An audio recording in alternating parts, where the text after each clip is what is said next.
Hi everyone and welcome back to my channel. As you can hear my voice, I am sick.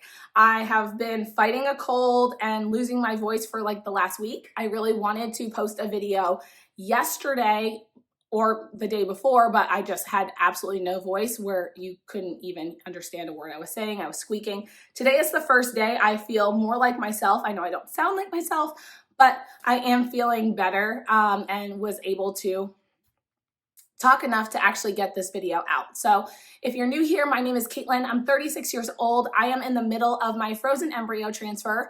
I didn't mention it in my last video, but I am doing a modified natural frozen embryo transfer in IVF on my journey to becoming a single mom by choice. So today is Thursday, June 12th, and I am cycle day 12, ironically. I actually triggered last night on day 11. So everything kind of started where I went in last Tuesday for my baseline monitoring. And at that baseline, I had a 5 millimeter lining as well as a 10 and an 11 millimeter follicle already on day 3. So I started my letrozole that night and did letrozole for 5 days. I took 5 milligrams of letrozole. And then I went back in on Sunday, which was cycle day 8, for another monitoring and blood work and ultrasound. On Sunday, my numbers seemed very off. I think the person that was scanning me did not really use the right measurements because she had me only at a 10 or 11 millimeter follicle at that time on the right side versus the other ones were on the left, and she measured my lining at 10.8. So that was a little strange. I ended up going back in on Tuesday, which was cycle day 10, and had more blood work and ultrasound done, and that had me at a 17 millimeter follicle on the right side. So maybe that was the dominant one that was growing, is kind of what I'm thinking now. But my lining was definitely generous, and that was only at an 8.5 on Tuesday. So that felt like it was more normal numbers. And then I went back in on Wednesday, which was yesterday, and I had a 20 millimeter follicle and my lining was at 9.5. So I am extremely happy with my numbers. Typically, they say they want your follicle to be between 18 and 22, and they want your lining to be between 7 and 12. So I was right in the middle of both of those numbers. Couldn't be happier with my numbers and how everything is progressing.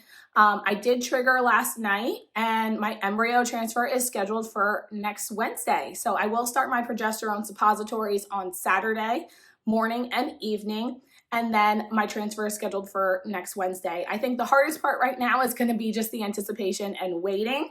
Now that I've done the trigger and just kind of sitting back and waiting for that transfer, the one blessing I do have is I am still extremely busy at work with this grand opening period that ends on Sunday. I have to sell 3 more homes in the next 4 days.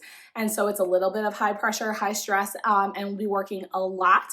Today is actually my only day off this week, so I'm taking some time for me to hopefully start feeling better and really prioritizing my rest, taking care of myself, and eating really clean and really healthy to give myself the best chances for this embryo transfer. And then once the work stress ends, that will end on Monday, I'll have the transfer on Wednesday. And then I'll be in my 2-week wait, which I leave for Mexico on the 23rd. So I'm very excited about that. I'm excited to spend my 2-week wait in Mexico on a single moms by choice retreat with a bunch of other women who are going through the same thing. There's actually another girl on my retreat that had her transfer on Monday, so she will know if she's pregnant or not when she arrives in Mexico. So it's very special that I could have a little pregnancy buddy and somebody going through the exact same thing at the same time. And then there's a few girls that are doing a transfer when they get back in July. So I think it'll be a really great way to spend my 2-week wait. So it's really just the anticipation that is getting to me right now, but very excited for that next step. The next time I post will probably be on Wednesday next week, which is my embryo transfer day, and I'll take you along with that. But until then, I hope everyone has a great rest of the week and weekend, and I'll see you in my next one. Bye.